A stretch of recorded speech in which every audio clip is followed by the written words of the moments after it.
वालेकुम, कैसे हो आप लोग।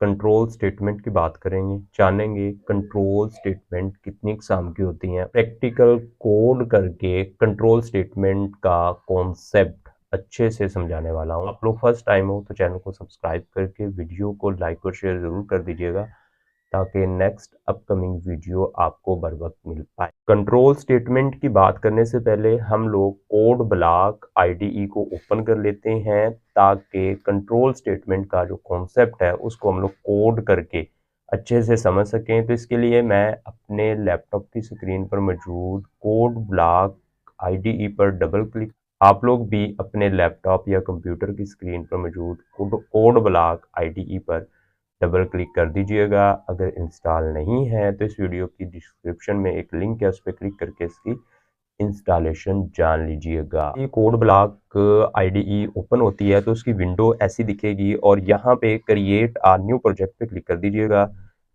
उसके बाद कंसोल एप्लीकेशन को सिलेक्ट करके गो पे क्लिक कर दीजिएगा, नेक्स्ट पर क्लिक कर दीजिएगा और सी के प्रोजेक्ट को सिलेक्ट करके नेक्स्ट पर क्लिक कर दीजिएगा। प्रोजेक्ट का नाम यहाँ पे टाइप कीजिएगा। मैं यहाँ पे कंट्रोल स्टेटमेंट टाइप कर रहा हूँ, आप लोगों को जो बेस्ट लगे वो आप लोग अपने प्रोजेक्ट का नाम टाइप कर सकते हो। मैं यहाँ पे कंट्रोल स्टेटमेंट इस प्रोजेक्ट का नाम दे रहा हूँ। प्रोजेक्ट का नाम टाइप करने के बाद नेक्स्ट पे क्लिक कर दीजिएगा, उसके बाद फिनिश पे क्लिक कर दीजिएगा। तो ये हमारा एक प्रोजेक्ट क्रिएट हो गया जिसका नाम है कंट्रोल स्टेटमेंट। आप लोग इसकी सोर्स पे क्लिक कीजिएगा, उसके बाद मेन पे क्लिक कर दीजिएगा।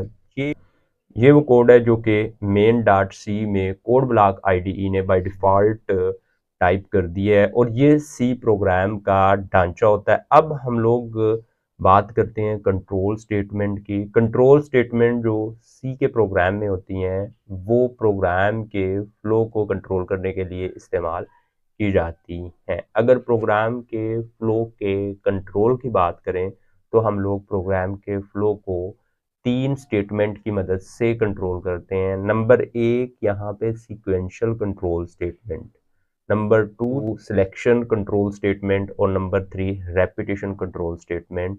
अब इन तीनों टाइप्स की स्टेटमेंट को मैं कोड करके आपको समझाता हूँ कि सीक्वेंशियल कंट्रोल स्टेटमेंट क्या होती है।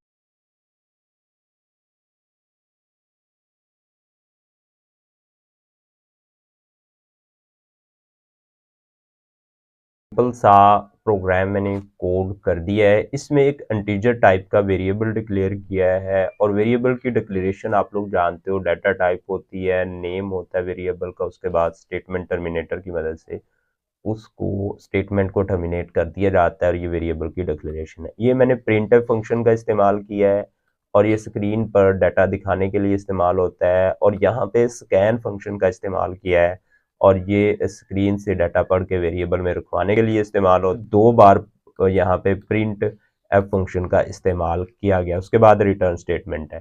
तो प्रिंट एफ और स्कैन एफ के बारे में मैंने डिटेल वीडियो बनाई है। अगर आपने इसका कॉन्सेप्ट लेना है तो इस वीडियो के डिस्क्रिप्शन में आपको लिंक मिलेगा, उस पर क्लिक करके आप लोग प्रिंट एफ और स्कैन एफ फंक्शन का इस्तेमाल जान सकते हो।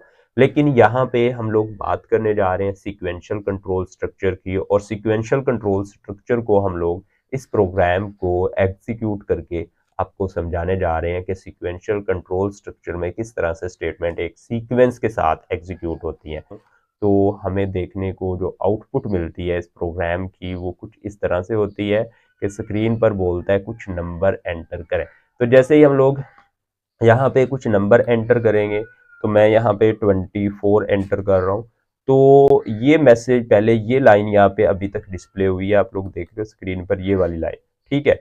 उसके बाद जैसे ही मैं इसको एंटर करता हूँ तो अब ये एग्जीक्यूट हुई है। उसके बाद लाइन नंबर 7 एग्जीक्यूट हुई है और जिसने कीमत को पढ़ के वेरिएबल में रखवा दिया। उसके बाद ये लाइन नंबर 8 एग्जीक्यूट हुई है और उसके बाद जो है ना देखें ये हेलो वर्ल्ड वाली लाइन एग्जीक्यूट हुई है और ये प्रोग्राम की जो एग्जीक्यूशन है वो एक सीक्वेंस के साथ हुई है। तो यहाँ पे इसको हम लोग बोलेंगे सीक्वेंशियल कंट्रोल स्टेटमेंट। अब हम लोग बात कर लेते हैं सिलेक्शन कंट्रोल स्टेटमेंट। तो स्टूडेंट जो सिलेक्शन कंट्रोल स्टेटमेंट होती है वो कंडीशन की बुनियाद पर स्टेटमेंट को या स्टेटमेंट के ब्लॉक को एग्जीक्यूट करने के लिए सिलेक्ट करती है। सिलेक्शन जो स्टेटमेंट होती है वो सी में दो टाइप्स की होती हैं, किसी दिन डिटेल में इन पर बात करेंगे, लेकिन फ़िलहाल मैं यहाँ पे if statement, if selection statement का इस्तेमाल कर रहा हूँ अपने कोड में और फिर आपको प्रोग्राम की एग्जीक्यूशन दिखाता हूँ।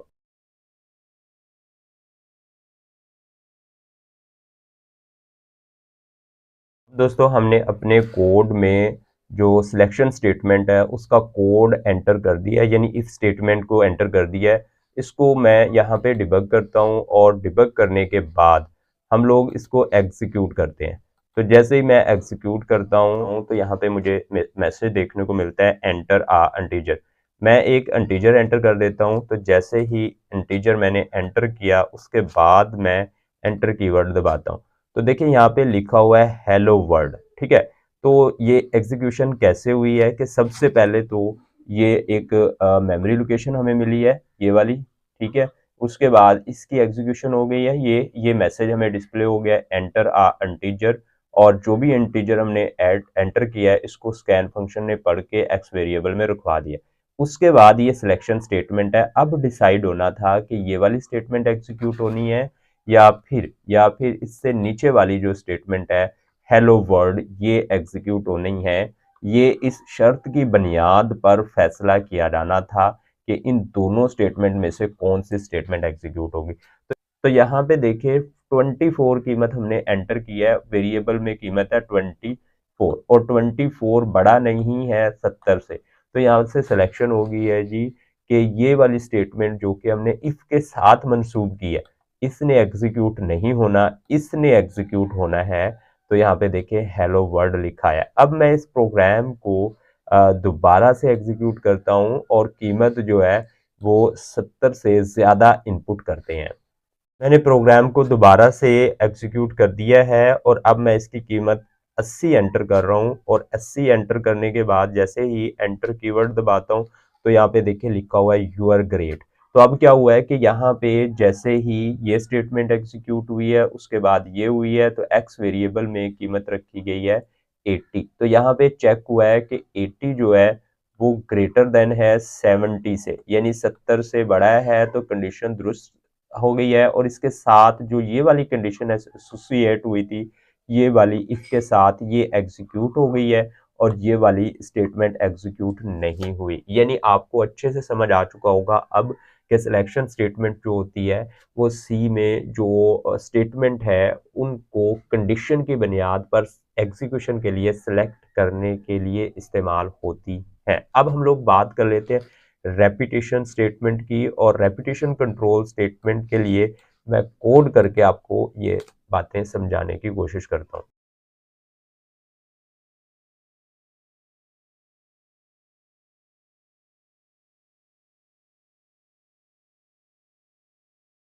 यहाँ पे ये जो रेपिटेशन स्टेटमेंट है वो भी अपने कोड में एंटर कर दी है और इसका काम जो है मैं एग्जीक्यूशन करके इसकी दिखाता हूँ। उससे हम लोग स्क्रीन पर यहाँ पे 24 लिखते हैं और एंटर दबाते हैं।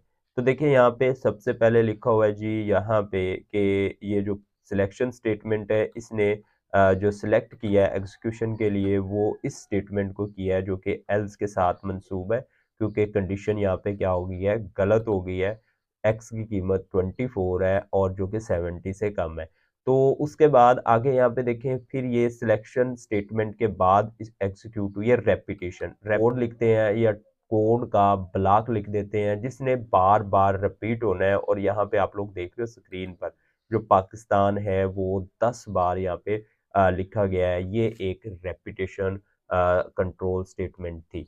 तो आई होप आप लोग सी प्रोग्राम में इस्तेमाल होने वाली जो